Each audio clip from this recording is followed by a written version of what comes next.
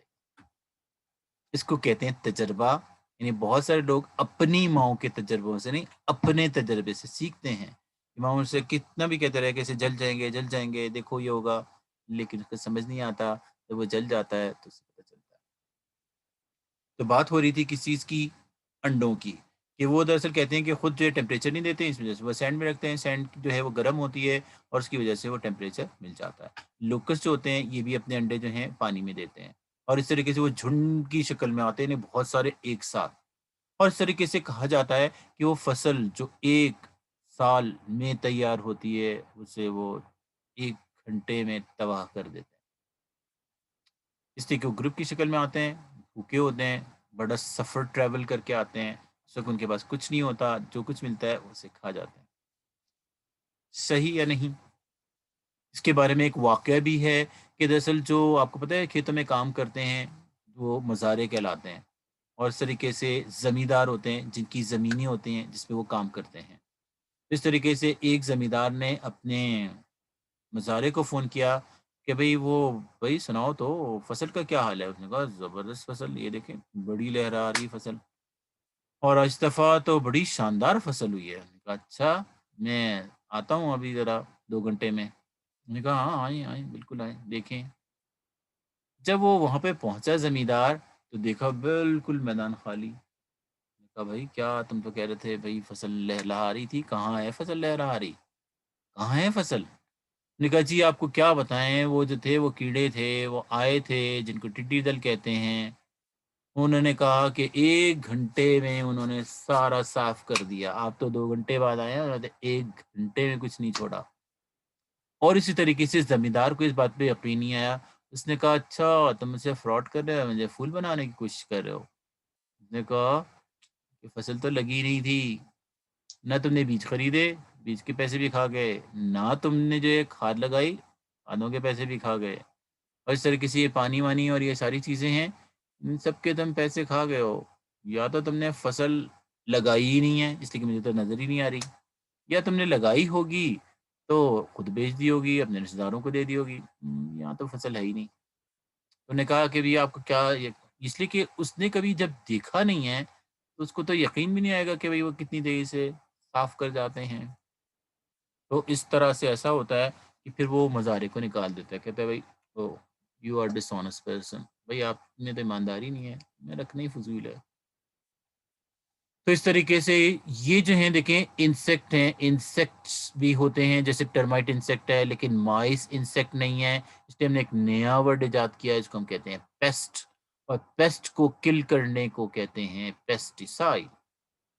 تو یہ جو ہیں یہ بھی ہوا میں ظاہر بات ہے جب اسپرے کی جاتی ہیں تو ہوا میں آلودگی ہوتی ہے، یعنی پولوشن ہوتا ہے ان کی وجہ سے. اسی طریقے سے تیسرا سورس کہتے ہیں 3 مین سورس ہیں پانی کے ایئر کے پولوشن کے. 3 مین سورسز. اس سے پہلا سورس ہے انڈسٹریز کے جو کیمیکل ہوتے ہیں اس سے پولوشن ہوتا ہے ایئر کا. دوسرا ایگریکلچرل جو پروڈکٹس آج کل جو اسپرے کیے جاتے ہیں اس سے ہوتا ہے. اور تیسرا ڈومیسٹک طریقہ ہے، یعنی جو عام طور پہ گھر میں چیزیں استعمال ہوتی ہیں ان سے بھی پولوشن ہوتا ہے. اس طریقے سے آپ کو پتہ ہے گھروں میں گیس چلائی جاتی ہے تو گیس کا جو دھواں ہوتا ہے اس سے جو گیسز نکلتی ہیں وہ کول یعنی کوئلہ جلایا جاتا ہے. تو یہ 3 مین سورسز ہیں، یہ دیز آر دا 3 کازز ہیں، یہ 3 مین سورسز ہیں جن کی وجہ سے پولوشن ہوتا ہے. یا انڈسٹریز کی وجہ سے پولوشن ہو رہا ہے یا ایگریکلچر کی وجہ سے پولوشن ہو رہا ہے. تو یہاں پہ یہی لکھا ہوا ہے انڈسٹریل پولوٹنٹ وہ ہوتے ہیں which causes by the industries and agriculture pollutant وہ ہوتے ہیں which is causes by the agriculture.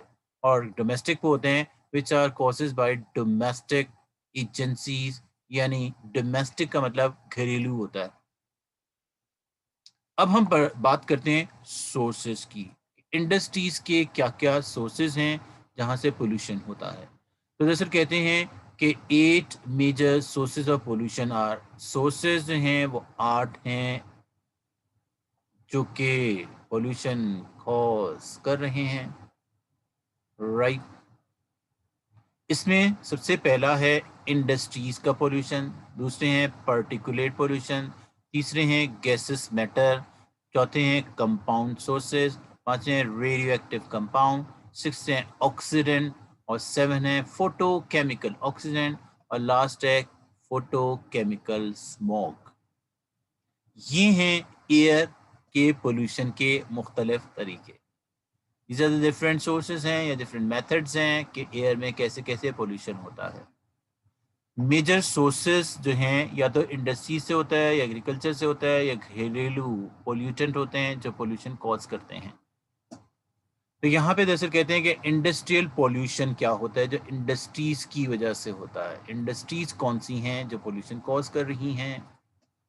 تو انڈسٹریل پولوشن جو ہے یہ سب سے کامن ٹائپ کا ہے، جو ہمارے سٹیز ہیں، شہر ہیں، آہستہ آہستہ اس میں پاپولیشن جو ہوتی ہے، ریولوشن آتا جا رہا ہے کہ ولیج کے ایریاز کم ہو رہے ہیں، انڈسٹریز زیادہ لگ رہی ہے، اور انڈسٹریز میں تیار ہونے والے جو کیمیکل ہیں جو فضا میں جاتے ہیں اور ویسے بھی زمین میں ہوتے ہیں، وہ سب کے سب جو ہیں وہ پولوشن کاز کر رہے ہیں۔ پرٹیکولیٹ پولوشن وہ ہوتے ہیں، کچھ پارٹیکلز ہوتے ہیں، ذرات ہوتے ہیں، وہ پولوشن کاز کر رہے ہیں، جیسے کاربن کا اسموک۔ کاربن جو ہوتا ہے وہ تو ہم کہتے ہیں کس کو، جب کاربن جلایا جاتا ہے، جیسے ہم لکڑی جلائیں یا ہم کوئلہ جلائیں تو اس طرح سے۔ اسی طریقے سے روڈ سائڈ پہ بہت سارے میٹلز ہوتے ہیں، دھات، مختلف میٹل جیسے آئرن، میگنیشیم، کیلشیم وغیرہ، یہ سارے پولوشن کاز کرتے ہیں۔ تو دراصل آئرن جو ہے اس میں میگنیشیم بھی ہے، لیکن کیلشیم جو ہوتا ہے وہ تو ویسے ہی اتنی جل جاتا ہے، اس وجہ سے وہ تو پولوشن کاز نہیں کرتا۔ اس طریقے سے سوٹ ہے۔ سوٹ کیا ہوتا ہے؟ شاید آپ کو پتا ہو کہ اگر ہم ایک برنر جلائیں، برنر یہ کینڈل جلائیں اور اس کے اوپر اگر کوئی ٹیسٹ ٹیوب رکھ دیں تو کچھ عرصے کے بعد وہ کالی ہو جائے گی۔ یہ جو کالک اس کے اوپر جمع ہو جاتی ہے اس کو سوٹ کہتے ہیں۔ سوٹ کہ پہننے والا سوٹ SUIT ہوتا ہے، یہ SOOT سوٹ ہے۔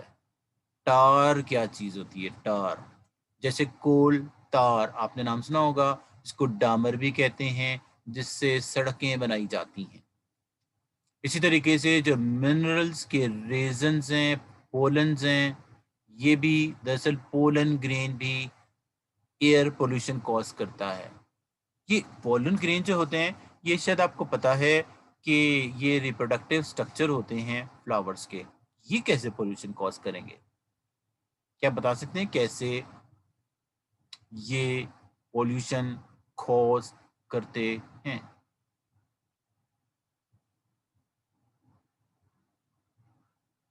جو لوگ جاگ رہے ہیں اور میری بات غور سے سن رہے ہیں انہیں تو سوال سن لیا ہوگا۔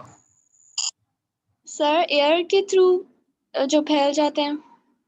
تو پھر مطلب پولوشن کیسے ہوا؟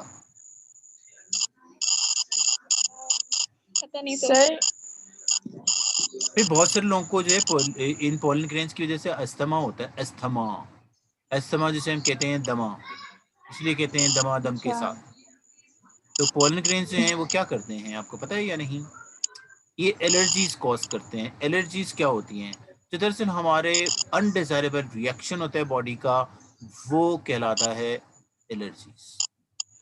انڈیزائریبل کا کیا مطلب ہوتا ہے؟ شاید آپ کو ہوتا ہے ڈسٹ وغیرہ جو ہوتی ہے وہ تمام لوگوں کے ناک میں جاتی ہے، اگر کہیں جھاڑو دی جا رہی ہو یا ویسے بھی ہو، لیکن اگر کچھ لوگ ہوتے ہیں تو ان کے سانس میں تکلیف ہونا شروع ہو جاتی ہے، باقی لوگوں کو تو نہیں ہوتی۔ اس کی وجہ کیا ہے؟ اس کی وجہ یہ ہے کہ جو ہمارا ٹریکیا ہوتا ہے، ٹریکیا کیا ہوتا ہے؟ ایئر ٹیوب، ریسپیریٹری ٹیوب، سانس کی نالی، جی، اس پہ چھوٹے چھوٹے سے ہیئر ہوتے ہیں اور ان ہیئر کو ہم ہیئر نہیں کہتے، کیا کہتے ہیں؟ سیلیا کہتے ہیں۔ اور سیلیا جو ہوتے ہیں وہ دراصل ایئر کو ڈائریکٹ کرتے ہیں۔ ایئر کو ڈائریکٹ کا مطلب ہوتا ہے اگر یہ نیچے ہو جائیں تو ایئر اندر آ جاتی ہے ایسے، اور اگر یہ اوپر ہو جائیں تو ایئر باہر نکل آتی ہے ایسے۔ اس طریقے سے یہ موو کرتے رہتے ہیں، ایسے ہوتے ہیں سیدھے، اگر یہ اوپر کی طرف موو کریں ایئر باہر، نیچے کی طرف موو کریں ایئر اندر، اس طریقے سے یہ موو کرتے رہتے ہیں اور یہ ایئر کا کرنٹ ان کی وجہ سے ڈیولپ ہوتا ہے۔ جب عام طور پہ ایسا ہوتا ہے کہ اگر پولن گرین ہے یا ڈسٹ کے پارٹیکل ہیں یا اسموک کے پارٹیکل ہیں یا سوٹ کے پارٹیکل ہیں، وہ ان سے ٹچ کرتے ہیں، جب ان سے ٹچ کرتے ہیں تو ان کو پسند نہیں ہوتا، تو کیا ہوتا ہے کہ ٹریکیا کانٹریکٹ ہو جاتا ہے۔ جب ٹریکیا کانٹریکٹ ہو جاتا ہے تبھی سانس لینے میں مشکل ہوتی ہے. لیکن یہ دراصل کانٹریکٹ اس وجہ سے ہوتا ہے کہ جیسے ان میں پولن گرین انہیئر سے یا انسیلیا سے ٹچ کرتے ہیں یہ کیمیکل ریلیز کرتے ہیں جس کو ہسٹامین کہتے ہیں، جو فرسٹ ایئر کی بک میں لکھا ہوا تھا چیپٹر 13 میں، ریسپائریشن میں، اور اس میں الرجیز کے انڈر میں تھا یا نہیں. اب تھا بھی تو آپ کو یاد تھوڑی ہوگا. تو دراصل کیا کرتے ہیں، ہسٹامین نیگیٹو چیز پروڈیوس کرتا ہے، یہ کانٹریکٹ کر لیتا ہے. جب ٹریکیا کانٹریکٹ ہو جاتا ہے، ٹریکیا ایسا بڑا ہوتا ہے، کانٹریکٹ ہو جاتا ہے تو سانس ہی نہیں آتا، سانس گھٹنے لگتا ہے. اسی وجہ سے اگر آپ دمے کے کسی مریض کو دیکھیں تو بہت زور زور سے وہ سانس لے رہے ہوتے ہیں اس طرح سے کر کے. کیوں؟ اس لیے کہ سانس آ ہی نہیں رہا ہوتا ہے پراپرلی. اب سوال یہ ہے کہ کیا یہ ڈسٹ کے پارٹیکل یا پولن کے پارٹیکل سب کی باڈی میں جاتے ہیں؟ یس، جب بھی ہم سانس لیتے ہیں تو اس میں تو یہ جاتے ہی ہیں. لیکن کچھ لوگ جو ہیں اس کا رسپانس کرتے ہیں، یعنی ان میں ہسٹامین بنتا ہے، اور کچھ لوگ رسپانس نہیں کرتے، ان میں ہسٹامین ہی نہیں بنتا. تو جن لوگوں میں ہسٹامین بنتا ہے ان کو الرجیز ہوتی ہیں، یعنی استما ہوتا ہے، اور جن کو نہیں ہوتا ان کو کچھ بھی نہیں ہوتا. اس کی کیا وجہ ہے کہ کچھ کو ہو رہا ہے کچھ کو نہیں ہو رہا؟ شاید آپ کو پتا ہو کہ کچھ لوگ ہوتے ہیں ان کو آپ ہاتھ لگائیں ان کو ایک دم سے گدگدی ہوتی ہے، اور کچھ لوگوں کو کریں ان کو کچھ بھی نہیں ہوتا. اس طریقے سے پاؤں جو ہوتے ہیں، پاؤں اس پہ اگر دیکھیں ہاتھ ایسے مرنے ایسے کریں تو کچھ لوگوں کو ٹکلنگ یعنی گدگدی ہوتی ہے، اور کچھ لوگوں کو کرتے رہیں زور سے بھی کریں ہو گئے کچھ بھی نہیں ہو رہا. تو دراصل وہ لوگ جو سینسٹیو ہوتے ہیں وہی جس میں نرو زیادہ ہوتی ہیں وہ زیادہ جلدی رسپانس کرتے ہیں، جس میں نہیں ہوتی ہیں وہ نہیں رسپانس کرتے. ٹھیک ہے یا نہیں؟ اس طریقے سے ہمارے ایک پارٹیسپینٹ جو ہے وہ کسی وجہ سے کم ہو گیا ہے، اور وہ کون ہے آئی ڈونٹ نو. معلوم تو کیا جا سکتا ہے کہ وہ کون ہے. ہو سکتا ہے مطلب نیٹ کا کوئی ایشو ہو اس وجہ سے ایسا ہو گیا ہو. ویسے اگر آپ نے دیکھا ہو کہ جو سیکنڈ ایئر کے 2 ٹاپک ہیں، سیکنڈ ایئر کے 2 ٹاپک وہ میں نے یوٹیوب پہ اپلوڈ کیے ہیں، اور اگر آپ چاہیں تو ان کی ریکارڈنگ سن سکتے ہیں. ٹھیک ہے یا نہیں؟ اس کا Yes, جو ہے sir. وہ آپ کو میں لنک بھیج دوں گا تاکہ آپ آرام سے وہ دیکھ سکیں، ورنہ کیا ہوگا ورنہ نہیں ہوگا. رائٹ اور رانگ. تو بات یہ ہے کس چیز کی بات ہو رہی تھی پولن گرینز کی. کہ پولن گرینز کو جاتے تو سب میں ہیں اس طریقے سے ڈسٹ. کچھ لوگ ہوتے ہیں کہ وہ ان کو چھینکیں آنا شروع ہو جاتی ہیں، یعنی الرجک ریئیکشن شروع ہو جاتے ہیں، کچھ لوگوں کو کچھ بھی نہیں ہوتا. اسی طریقے سے آپ نے یہ بھی دیکھا ہوگا کہ اگر مرچوں کو گرم کیا جائے یعنی روسٹ کیا جائے یا بھونا جائے تو کچھ لوگ ہوتے ہیں تو وہاں پہ کھڑے نہیں ہو سکتے، ان کو اتنی چھینکیں آنا شروع ہو جاتی ہیں. اور کچھ لوگ ہوتے ہیں جیسے جو عام طور پہ جو پکا رہے ہوتے ہیں، بہت سارے کوک ایسے ہوتے ہیں، بہت سارے شیف ہوتے ہیں، وہ کہتے ہیں کیا ہو رہا ہے، کچھ بھی نہیں ہو رہا بھائی، ان کو نہیں بھی ہو رہا ہوتا. ٹھیک ہے یا نہیں؟ تو یہ پرسنل لائکنس اور ڈس لائکنس ہے. کچھ لوگ جو ہوتے ہیں اس پہ نیگیٹو افیکٹ کرتے ہیں، کچھ لوگ نہیں ہوتے. تو کہنے کا مطلب یہ ہے کہ یہ جو مختلف پارٹیکلز ہوتے ہیں، چاہے وہ میٹل کے پارٹیکل ہوں یا سوٹ کے پارٹیکل ہوں یا ٹار کے پارٹیکل ہوں یا منرل کے پارٹیکلز ہوں یا ریزن کے پارٹیکل ہوں یا پولن گرین کے پارٹیکل ہوں، کاربن کے پارٹیکل ہوں، یہ سب کے سب بھی پولوشن کوز کرتے ہیں. اور دراصل کہتے ہیں تیسری جو کیٹیگریز ہے وہ ہیں گیسز میٹر کی. جو گیسز ہیں جیسے مطلب فیول کو جلایا جاتا ہے، فاسل فیول، جیسے کہ کول ہم کوئلے کو جلاتے ہیں، یا پیٹرولیم کو جلاتے ہیں، یا نیچرل گیس جلائی جاتی ہے، تو اس کے نتیجے میں کاربن مونو آکسائڈ اور دوسری گیسز بھی فارم ہوتی ہیں. صحیح ہے یا نہیں؟ تو یہ گیسز جو ہیں یہ بھی پولوشن کوز کرتی ہیں.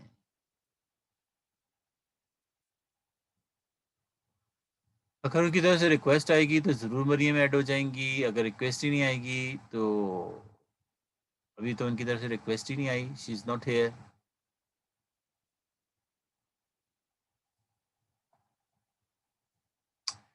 تو نیٹ کا پرابلم ہو رہا ہے آئی نو، بٹ جب وہ ریکویسٹ آئے گی تو شی ول بی ایڈڈ. جی تو بات کیا ہو رہی تھی گیسز میٹر کی، کہ بہت ساری چیزیں گیس کی شکل میں ہوتی ہیں، یہ بھی پولوشن کوز کرتی ہیں. اسی طریقے سے کچھ کمپاؤنڈ کے سورسز ہوتے ہیں، کمپاؤنڈ وہ بھی کیا کرتے ہیں، وہ بھی دراصل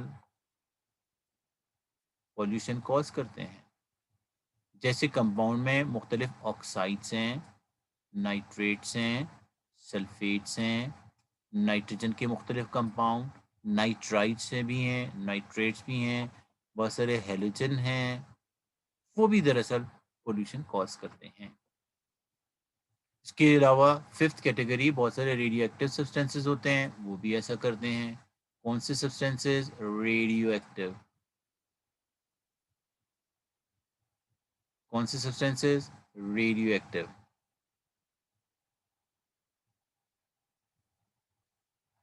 وہ ایڈ ہو چکی ہیں، ایڈ کر دیا گیا. جی تو بات ہے کس چیز کی؟ کچھ ریڈیو ایکٹیو سبسٹینسز ہیں جیسے کہ یورینیم ہے. یورینیم جو ہے اس سے کیا کیا جاتا ہے؟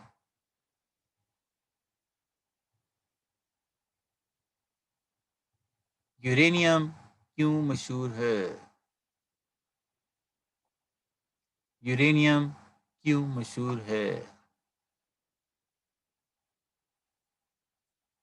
کیا آپ میں سے کوئی بتا سکتا ہے یا نہیں؟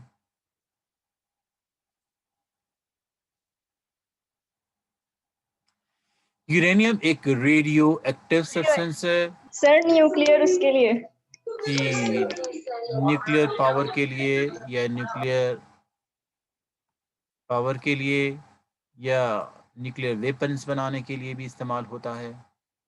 اور اس طریقے سے جو یورینیم ہے اس کی جو ریڈیو ایکٹیویٹی ہوتی ہے وہ دراصل پولوشن کاز کرتی ہے. اسی وجہ سے آپ نے سنا ہوگا کہ جاپان کے دو شہر تھے، ایک کو کہتے ہیں ہیروشیما اور دوسرے کو کہتے ہیں ناگاساکی. اس کے پر ایٹامک بم گرائے گئے تھے. جیسے کہتے ہیں اس میں جو تیسری جنریشن ہے، پہلی دوسری اور تیسری بھی اب ہینڈی کیپ پیدا ہو رہی ہے. ہینڈی کیپ کا مطلب ہوتا ہے اس کے اندر کوئی نہ کوئی ایب نارمیلٹیز ہیں، یعنی ایسی ایب نارمیلٹیز جو ہم نے چیپٹر 5 میں پڑھی تھی. کیا ہم نے کوئی ڈیولپمنٹ کے ڈیفیکٹس پڑھے تھے چیپٹر 5 میں؟ اگر آپ کو یاد ہوں تو یس سر انہیں کون سی اسٹڈی کہتے ہیں؟ کون سی اسٹڈی ہے ایب نارمل ڈیولپمنٹ کی؟ ٹیرٹولوجی. ٹیریٹولوجی. جی تو جیسے ٹیریٹولوجیکل جو ہیں وہ ساری ایب نارمیلٹیز پیدا ہو رہی ہیں اب بھی. کس میں؟ جاپان میں. کس میں؟ بچوں میں. کن کی وجہ سے؟ انہی ریڈیو ایکٹیو ریز کی وجہ سے جو کہ ایٹامک بم کے دوران ریلیز ہوئی تھی. اسی طریقے سے آکسیڈنٹ کیا ہوتے ہیں؟ جو دراصل کہتے ہیں جس میں آکسیجن شامل ہوتی ہے، جیسے وہیکل ہے یعنی گاڑیاں ہیں، مختلف پلانٹس ہیں، فیول برننگ ہوتی ہے، اس سے ٹیمپریچر رائز ہوتا ہے اور اس سے بہت سارے کیمیکل آکسیڈنٹ بنتے ہیں. جو سب سے مشہور ہے وہ نائٹروجن ڈائی آکسائڈ ہے اور ان کے لیے فوٹو کیمیکل آکسیڈنٹ بھی کہلاتے ہیں. کون سے oxidant? Photochemical oxidant.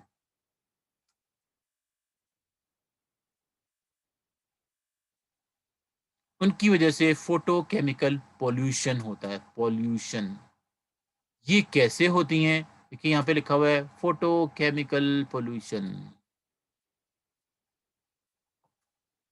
Photochemical pollutant. Photochemical جس طریقے سے کہتے ہیں، دیکھیں جہاز چل رہے ہیں، جہاز پانی میں، یا گاڑیاں چل رہی ہیں، یا انڈسٹریز ہیں، ان سے دراصل ایک گیس بنتی ہے، یا وہ نائٹروجن مونو آکسائڈ ہوتی ہے یا نائٹروجن ڈائی آکسائڈ ہوتی ہے. اس کو ہم کہتے ہیں کہ یہ پرائمری پولوٹنٹ ہیں. پرائمری پولوٹنٹ. ان پرائمری پولوٹنٹ کو کیا کرتے ہیں؟ یہ O3 یعنی اوزون کو نقصان پہنچاتے ہیں اس وقت جب ان پہ سورج کی روشنی پڑتی ہے. اس وجہ سے کہتے ہیں ایسے کیمیکل جو کہ فوٹو یعنی لائٹ کی پریزنس میں کوز کرتے ہیں کوئی چینج. اسی طریقے سے یہاں پہ ہے دراصل جو سب سے مشہور آکسیڈنٹ ہے اس کا نام ہے اسموگ. یہ واٹ از اسموگ؟ اسموگ کیا ہوتا ہے؟ یہ دراصل کمبینیشن ہوتا ہے اسموک پلس ڈیش. اسموک اور فوگ. اسموک اور فوگ. اسموک تو دھوئیں کو کہتے ہیں، یہ فوگ کیا ہوتا ہے؟ دھند کو کہتے ہیں فوگ. ان کو کہتے ہیں. تو اس سے دراصل جو چیز ڈیولپ ہوتی ہے اس کو اسموک کہتے ہیں. یعنی اس میں ایس این جو ہے وہ ہم نے لیا کس کا؟ اسموک کا, اور او جی لیا فوک کا, تو بن گیا اسموک. تو یہاں پہ دراصل اگر آپ کو یہ تصویر نظر آ رہی ہو, امید ہے کہ یہ نظر آ رہی ہوگی, یا اس کو بڑا کیا جائے, یہ ویسے بھی نظر آ رہی ہے, یا اس کو بڑا کیا جائے تب نظر آئے گی زیادہ. یہاں پر یہ تصویر ہے, اگر اس کو بڑا کیا جائے تو یہاں پر بھی آپ دیکھ رہے ہیں کہ مختلف کیمیکل ہیں اور وہ فوٹو کیمیکل اسموک میں تبدیل ہو رہے ہیں. ٹھیک ہے یا نہیں؟ جیسے یہاں پہ دیکھیں نائٹروجن ڈائی آکسائڈ ہے, پھر وہی والی گیس. یہ کچھ پرائمری پولیوٹنٹ ہوتے ہیں, کچھ سیکنڈری پولیوٹنٹ ہوتے ہیں. پرائمری پولیوٹنٹ وہ ہوتے ہیں جو سب سے پہلے بنتے ہیں, اور سیکنڈری پولیوٹنٹ وہ ہوتے ہیں جو کسی چینج آنے کے بعد بنتے ہیں. رائٹ یا نہیں؟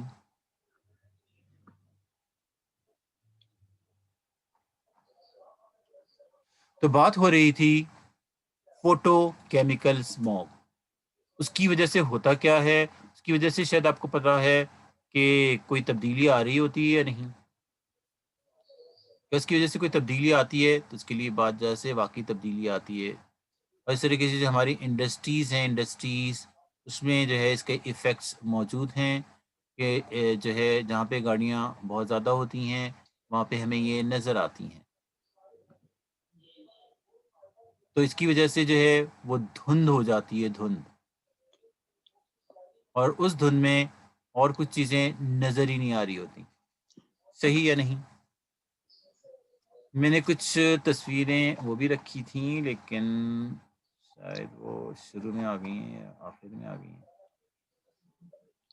سر جی سر جو آج کل لاہور وغیرہ میں یا موٹر وے پہ جو دھند ہو رہی ہے وہ اسموگ ہے یا فوگ ہے؟ صرف وہ اسموگ ہے, اور اسموگ ہے جیسے وہ. کہتے ہیں وہی ہے جسے ہم کہتے ہیں فوٹو کیمیکل آکسیڈنٹ کی وجہ سے کچھ صحیح. ایسے آکسائڈز فارم ہو رہے ہیں جو دراصل دھن میں اسے گرے ہیز بھی کہتے ہیں. گرے ہیز کا نام آپ نے سنا ہے؟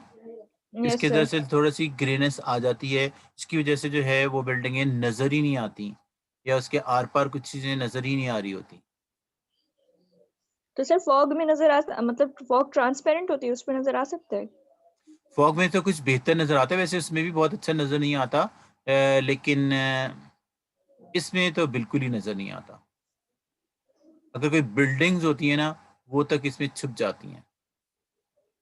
وہ تصویر شاید میں نے کسی دوسرے چیپٹر میں ڈال دی, وہ اسی میں موجود تھی. اچھا یہ رہی,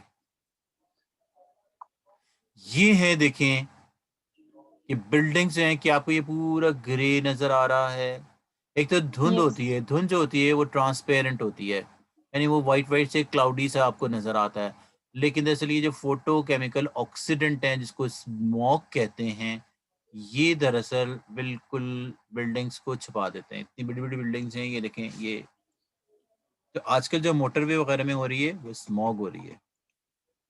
اور ان کو ہم فوٹو کیمیکل آکسیڈنٹ اس لیے کہتے ہیں کہ دراصل اس میں آکسیجنیشن اس وقت ہوتی ہے, یہ دیکھیں یہاں پہ بھی اصل میں اس میں آکسیجن ایڈ ہو رہی ہے یا نہیں. تو یہاں پہ اگر اس ڈائیگرام میں اگر ہم دیکھیں کہ یہ کاربن مونو آکسائڈ ہے اور یہ ڈائی آکسائڈ میں چینج ہو رہی ہے. جیسے ڈائی آکسائڈ میں چینج ہونے کے لیے ضروری ہے آکسیجن تو چاہیے یا نہیں. اس یس سر. طریقے سے جب یہ ان کے ساتھ ریئیکشن ہوتا ہے لائٹ کا, تو دراصل یہ جو ہے وہ فوٹو کیمیکل آکسیڈنٹ میں یعنی گرے ہیز میں تبدیل ہو جاتے ہیں. یہاں پہ اس لیے ان کا یہاں پہ کلر چینج کیا گیا ہے. آپ کو یہ کلر نظر آ رہے ہیں یا نہیں آ رہے؟ اس لیے کہ جب والکینو ایرپشن ہوتی ہے اس کے دوران بھی یہ گیسز بنتی ہیں. اور اس طریقے سے انڈسٹریز جو ہوتی ہیں, خاص طور پہ جہاں پہ فرٹیلائزر تیار ہوتے ہیں, وہاں پہ بھی نائٹروجن گیس بنتی ہے. اور اس طریقے سے ہم نے نائٹروجن سائیکل میں بھی پڑھا تھا کہ پلانٹس کے دوران بھی نائٹروجن ڈائی آکسائڈ گیس بن رہی ہوتی ہے. گاڑیوں سے جو دھواں نکلتا ہے اس کے ساتھ دوران بھی, شپ سے جو دھواں نکلتا ہے ان کے ساتھ بھی ایسا ہی ہوتا ہے. رائٹ.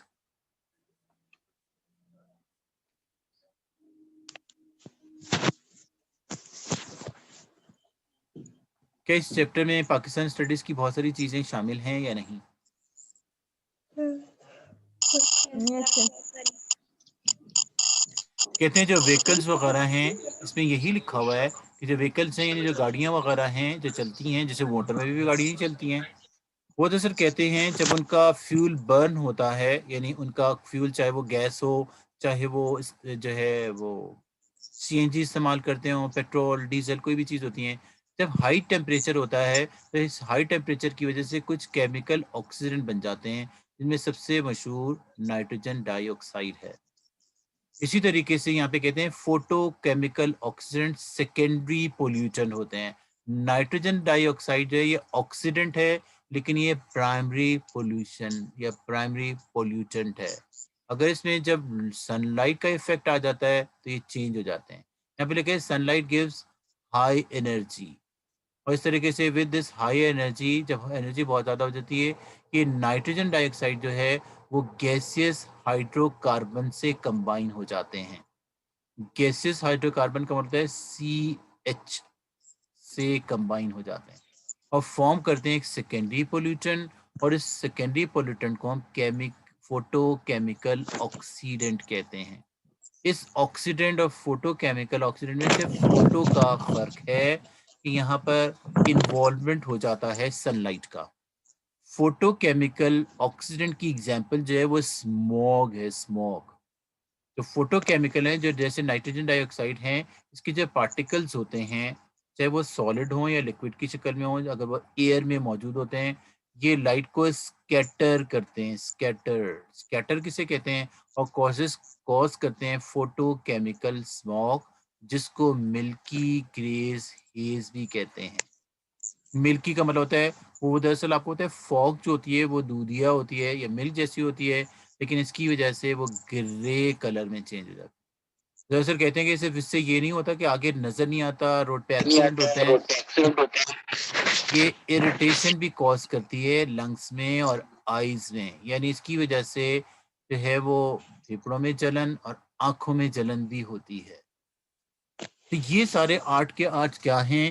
یہ سب کے سب مختلف پولیوٹنٹ ہیں، چاہے وہ انڈسٹری سے نکلنے والے ہوتے ہیں، چاہے وہ پارٹیکل کی شکل میں ہوں، چاہے وہ گیس کی شکل میں ہوں، چاہے وہ کمپاؤنڈ کی شکل میں ہوں، چاہے وہ ریڈی ایکٹیو سبسٹینسز کی وجہ سے ہوتے ہیں، یا وہ کوئی آکسیڈنٹ ہوں، یا پھر وہ فوٹو کیمیکل آکسیڈنٹ ہوں، یہ سب کے سب جو ہیں وہ ایئر کا پولوشن کوز کرتے ہیں۔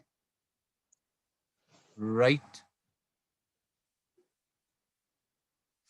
اس کے بعد جو ہے اگر ہم نیکسٹ ٹاپک پر آئیں تو وہ ہے ایسڈ رین، جس کو ہم کہتے ہیں تیزابی بارش۔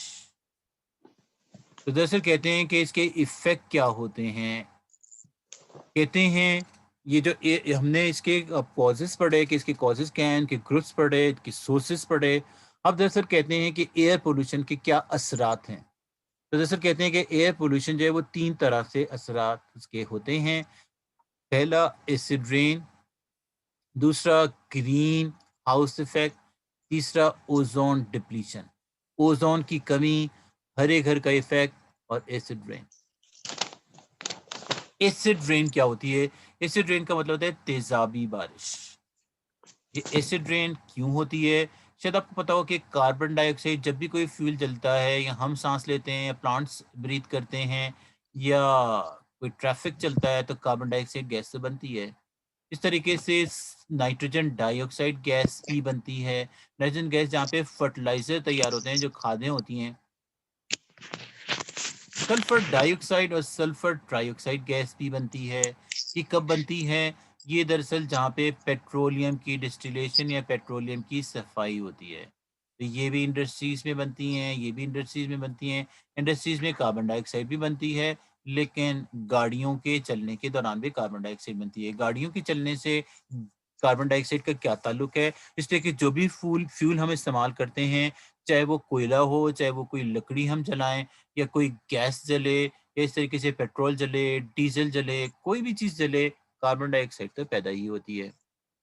یہ گیسز جو ہوتی ہیں، یہ دراصل کہتے ہیں جب واٹر کے ساتھ ملتی ہیں تو کیا بناتی ہیں؟ جیسے کاربن ڈائی آکسائڈ جو ہے اگر پانی کے ساتھ مل جائے، کون سے بارش کے پانی، اس لیے کہ رین سے اس کا تعلق یہ ہے کہ اگر یہ بارش کے پانی سے مل جائے تو اس سے ایک ایسڈ بنے گا جس کا نام ہے H2O3۔